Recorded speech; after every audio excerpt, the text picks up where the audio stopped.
Hey everyone, welcome back to Real Independent Talk. So it's happened again. The US government has shut down. Now, I know you've seen the headlines, but what does that actually mean for everyday people? Who's losing paychecks? What services are shutting down?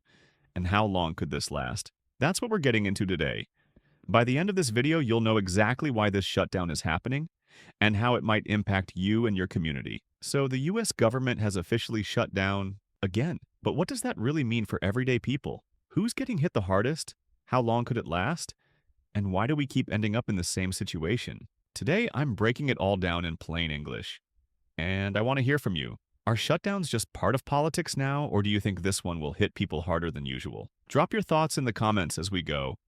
A shutdown happens when Congress fails to agree on a budget, or at least a short-term fix to keep things funded. No deal?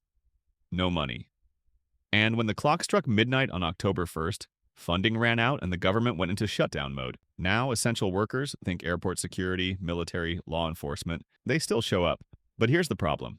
Many won't see a paycheck until this ends. Non-essential workers? They're furloughed, sent home without pay. This shutdown comes from a fight over what should be in the budget. Republicans pushed a stopgap spending plan without extra policy add-ons. Democrats said, no way, unless healthcare and social program protections were included. Neither side budged. This is why you keep hearing the word stalemate in the news. Both parties are basically saying, we're not backing down. And with nobody willing to blink, the lights went out on government funding. And here's something worth knowing. This isn't new. Since the late 1970s, there have been over 20 shutdowns. Some lasted just a day, but the record is 35 days back in 2018 to 2019. That one hit air travel, national parks, and even food safety inspections. So if you're wondering, could this really drag on? The answer is yes, history shows it definitely can. Let's talk real people. Federal employees, hundreds of thousands, are either furloughed or working without pay. That means missed rent, missed bills, and real stress. National parks? Many are closed or left without staff. Picture trash piling up at campgrounds and no rangers on duty. Airports? TSA agents and air traffic controllers are still on the job, but unpaid. And let's be real. Would you feel motivated at work if your paycheck stopped? Delays are almost guaranteed. Court systems are running on backup funds, but that only lasts a couple of weeks. After mid-October, even federal trials could be delayed. And small businesses that rely on federal contracts or loans, they're stuck waiting. For some, that pause could mean layoffs. The White House estimates the shutdown could cost the U.S. economy $15 billion every single week. That's not just Washington's problem. That's local restaurants losing customers, families holding back on spending, and uncertainty hitting the stock market.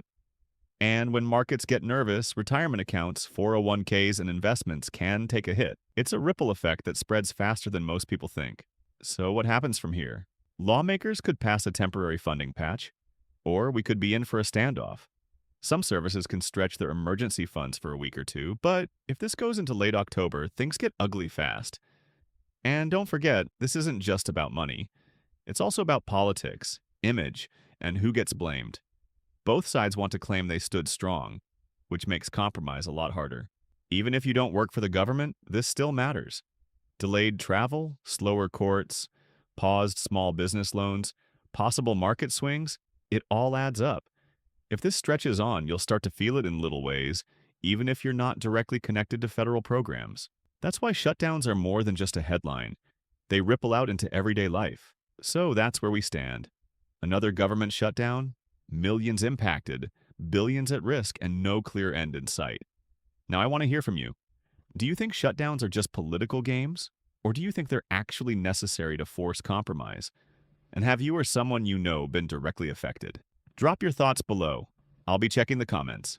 If you found this breakdown helpful, hit that like button, share this with a friend, and subscribe so you don't miss updates on this story. This one is far from over.